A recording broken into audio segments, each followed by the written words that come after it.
क्षमा का आदर्श। चंद्रमा धीरे धीरे काले बादलों में से लुकता छिपता निकल रहा था। वायु के साथ साथ नदी नाचती बल खाती जा रही थी।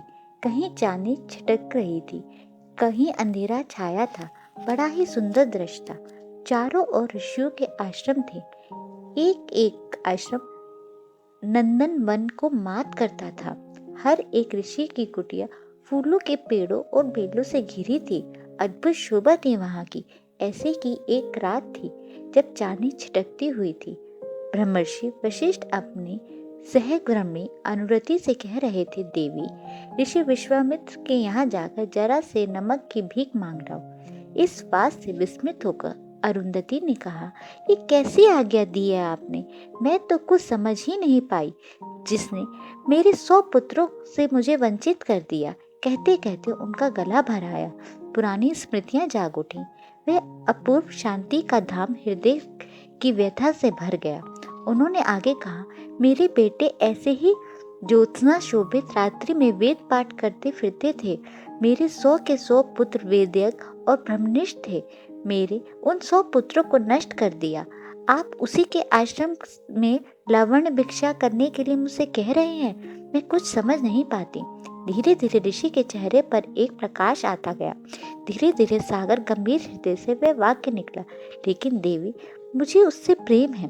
अरुंधति और भी चकरा गई। उन्होंने कहा, आपको उनसे प्रेम है तो एक बार ब्रह्मर्षि कह दिया होता, इससे सारा जंजाल मिट जाता और मुझे अपने 100 पुत्रों से हाथ नहीं धोना पड़ता। ऋषि के मुख पर एक अपूर्व आभा दिखाई दी। उन्होंने कहा, मुझे उनसे प्रेम है, इसलिए उसे ब्रह्मर्षि नहीं कहता। मैं उसे ब्रह्मर्षि नहीं कहता, इसलिए उसे ब्रह्मर्षि होने की आशा है। आज विश्वामित्र क्रोध के मारे ज्ञान शून्य है। तपस्या में उनका मन नहीं लग रहा।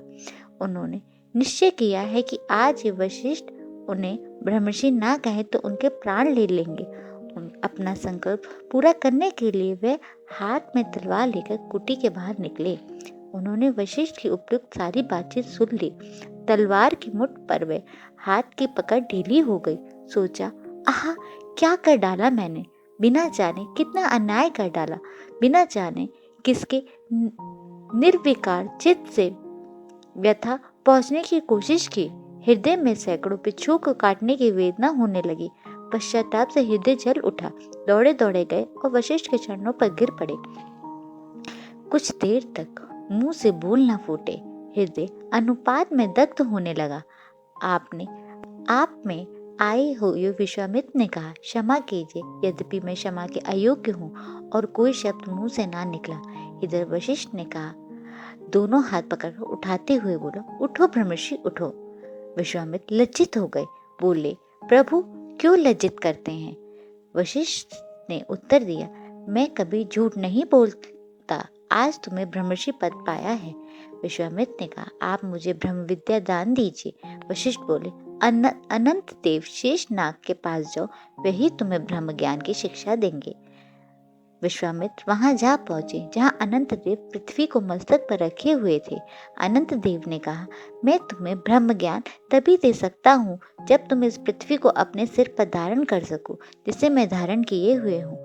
तपोबल के गर्व से विश्वामित्र ने कहा, आप पृथ्वी को छोड़ दीजिए, मैं उसे धारण कर लूंगा।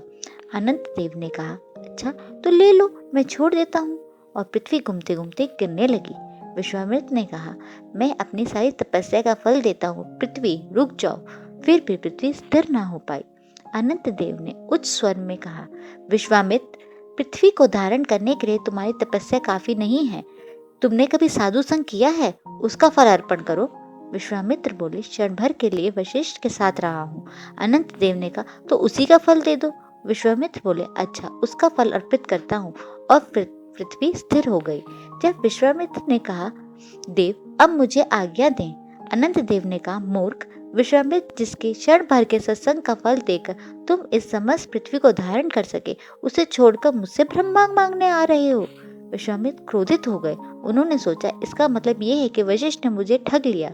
वे तेजी से वशिष्ठ के यहाँ जा पहुंचे और बोले, आपने मुझे इस तरह क्यों ठगा? वशिष्ठ बोले, अगर मैं उसी समय तुम्हें ब्रह्म ज्ञान दे देता तो तुम्हें विश्वास ना होता, और अनुभव के बाद अब तुम विश्वास करोगे। विश्वामित्र ने वशिष्ठ से ब्रह्म ज्ञान की शिक्षा पाई। भारत में ऐसे ऐसे ऋषि, ऐसे ऐसे साधु थे।